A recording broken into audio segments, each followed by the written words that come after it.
Now, joining us from Kyiv is Ivan Us, who's an advisor at the Ukrainian National Center, and from Moscow, Olga Krasniak, who is an international relations professor. Welcome to you both. Thanks for being here with us.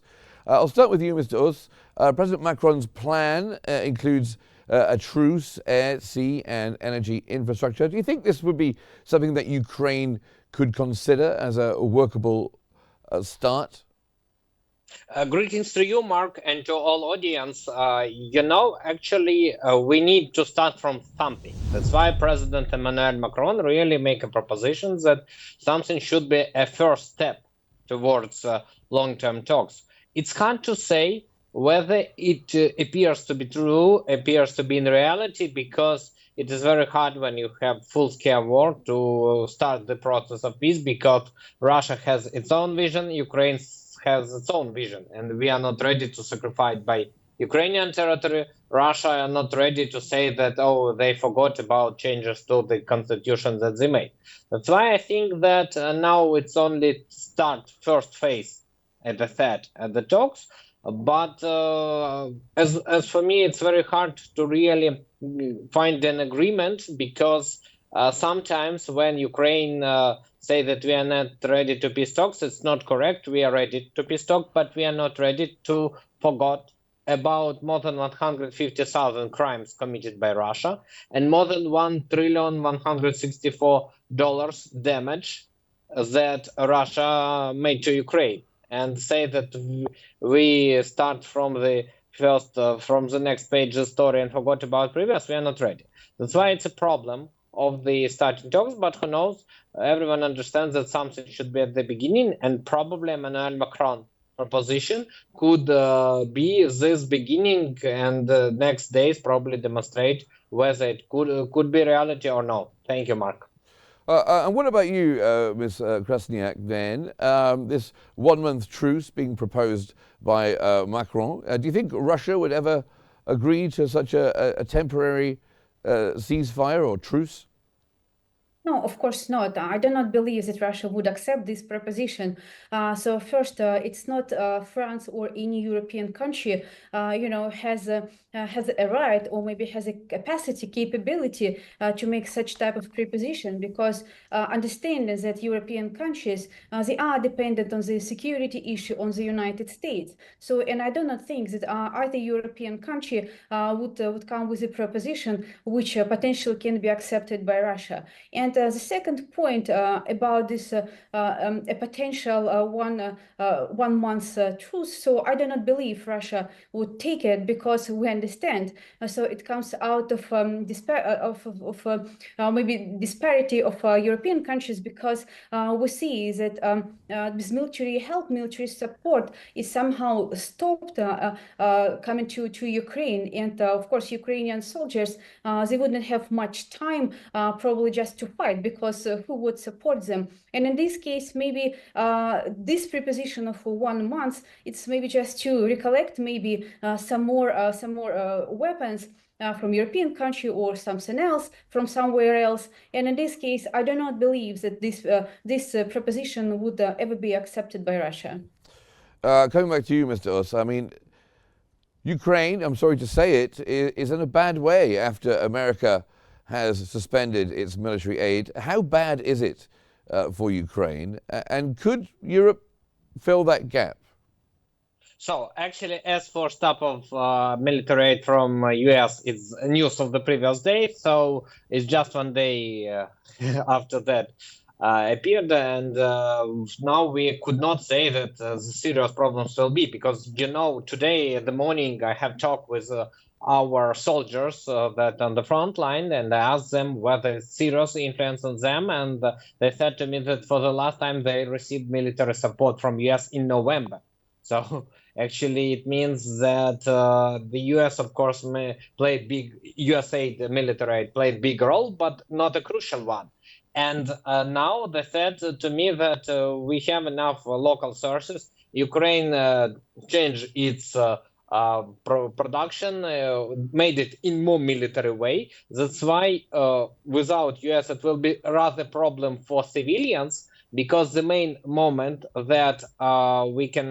problem, that we can face with stop of or postpone in USA military aid. It's anti-rockets, destroying Russian rocket, destroying civilians, destroying our cities. And of course, that will be a big problem, but that problem for civilians. For the army, it's not a problem because, yes, Russian rocket murdered a lot of our soldiers in several days ago in Dnipropetrovsk region, but it's a rare thing.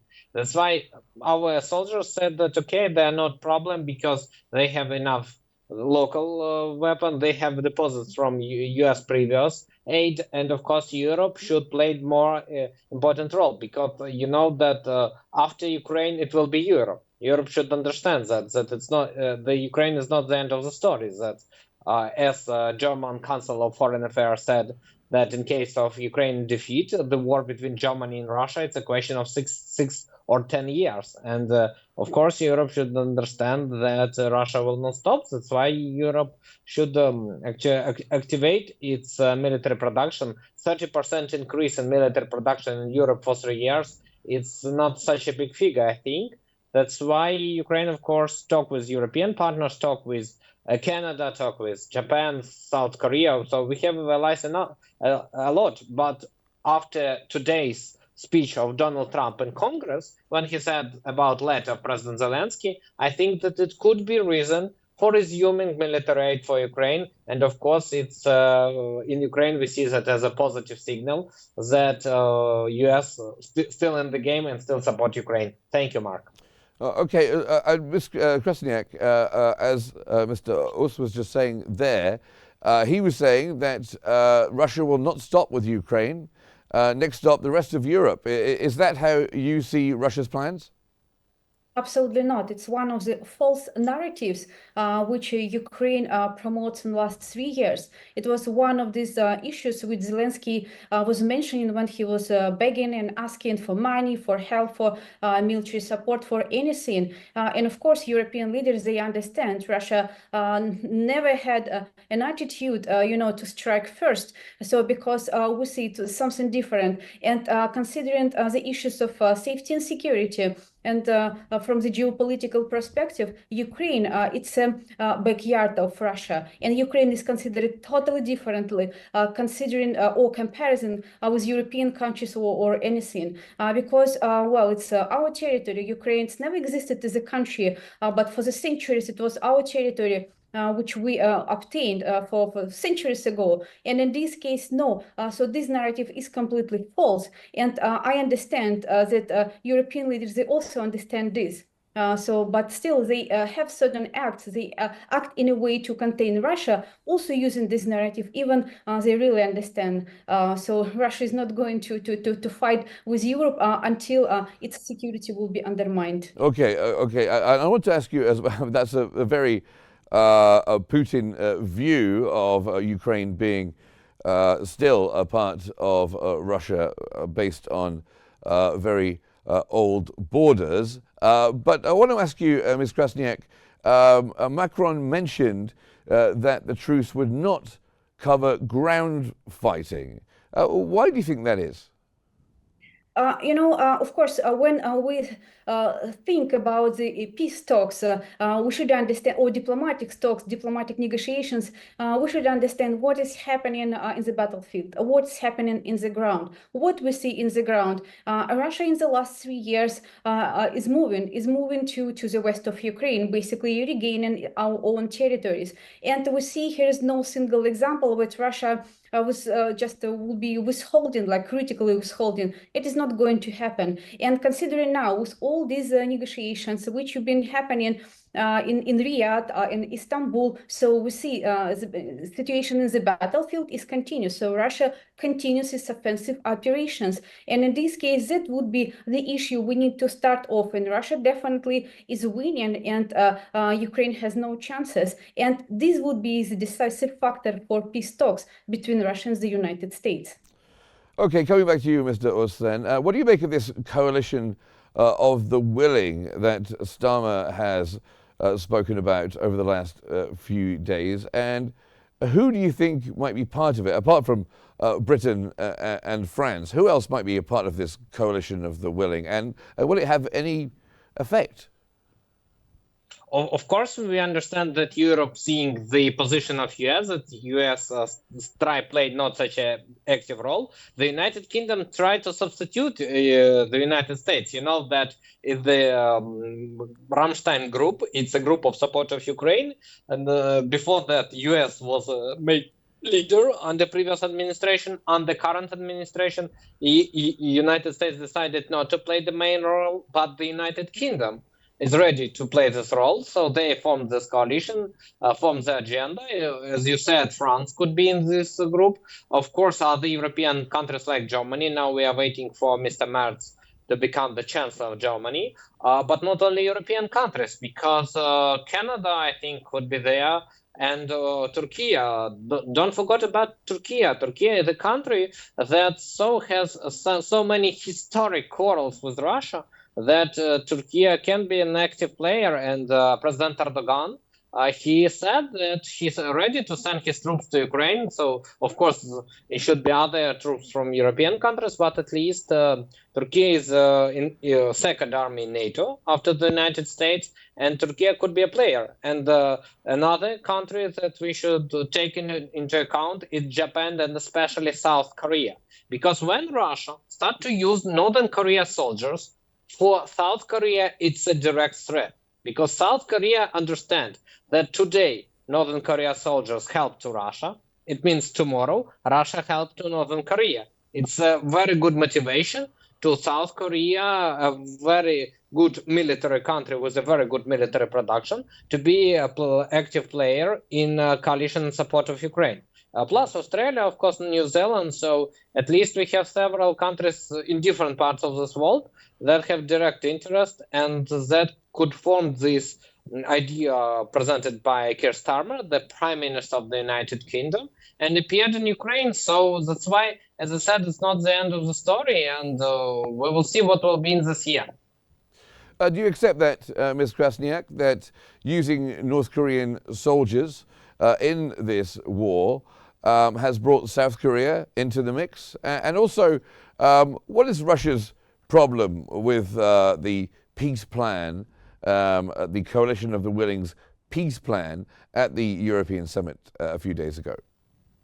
Well, first of all, North Korean soldiers, it's a issue, it's not a proven issue. Here is no single proof which notifies that North Korean soldiers will be fighting. That would be part of Ukrainian propaganda with no proven facts. But given the examples, maybe like a potential involvement of different countries in this conflict in Ukraine, I do not believe, because it would happen. I do not believe it would happen because all these countries, or New Zealand or Australia or South Korea, they aim for the most of their national interest, and their national interest it would be economic relations and with Russia as well. So, and with all this instability on the geopolitical scale, it's not in their interest. So, and I would question and I would challenge any possibility of some remote countries just to be involved in this conflict directly.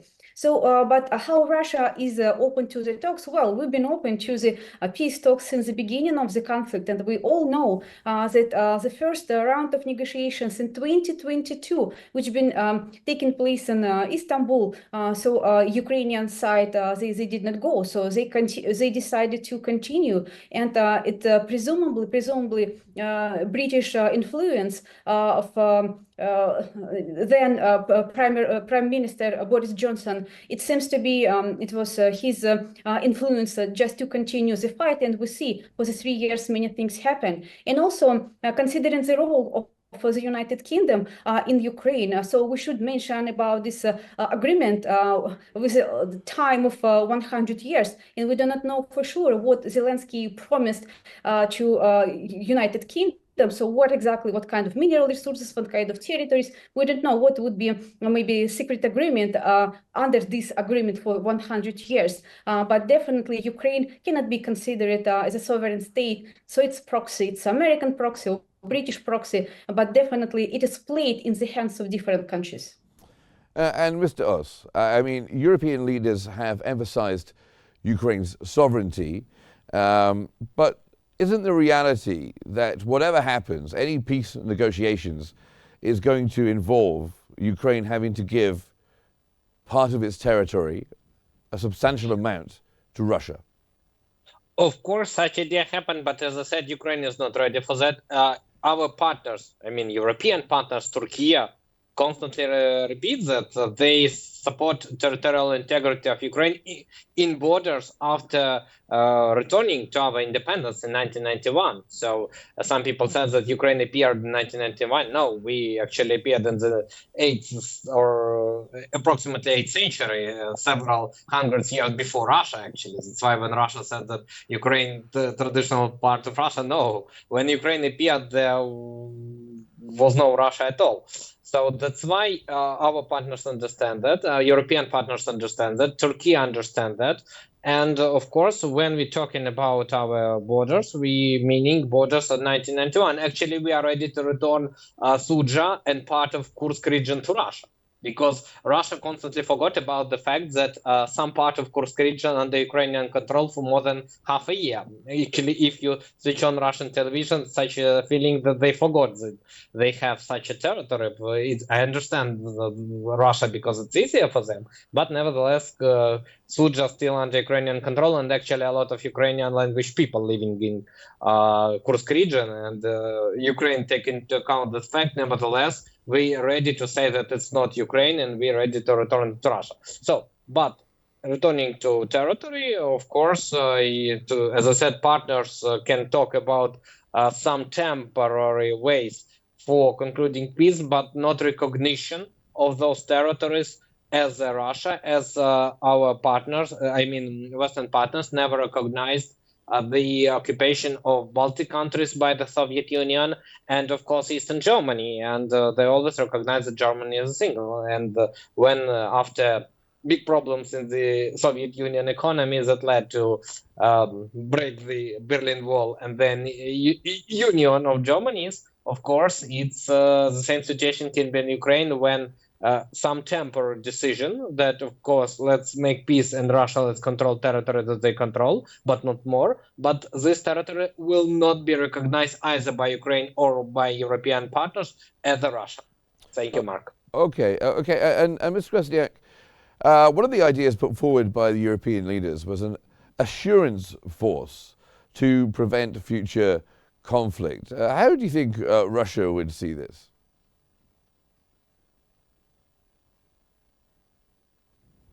Is it a question to? Yes, to you, Ms. Krasniak, like an assurance force, as the European leaders call it, being permanently in Ukraine after the war to prevent future conflict. Do you think Russia would be okay with that?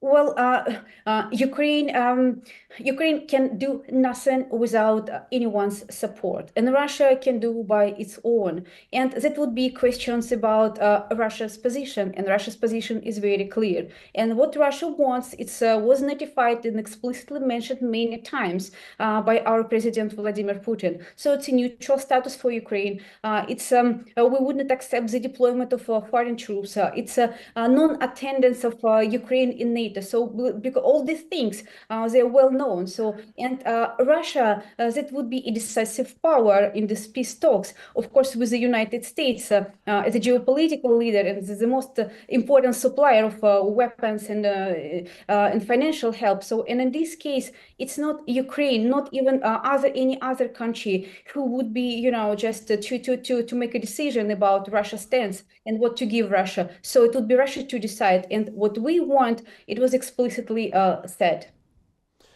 And Mr. Us, I don't know if you've heard the British ambassador, Peter Mandelson, the British ambassador to the United States, has said that Ukraine should put down its arms first and then ask Russia to also stop the war. Do you think there's any use in that? First of all, there is no belief either from Ukraine to Russia, either from Russia to Ukraine. That's why all those ideas to stop fighting, I don't think that it will be realized. It's a very good statement. If Ukraine stop fighting, there will be no Ukraine. If Russia stop fighting, there will be no war.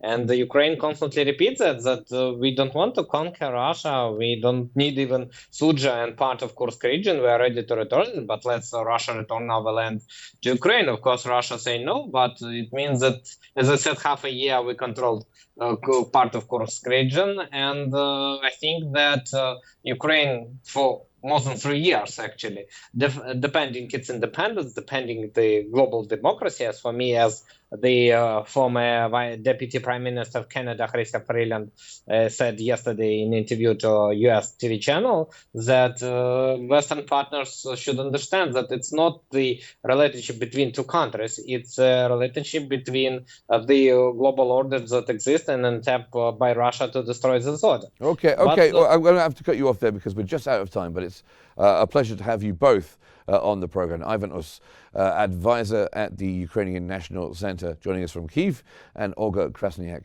the international relations professor, joining us from Moscow. Thank you both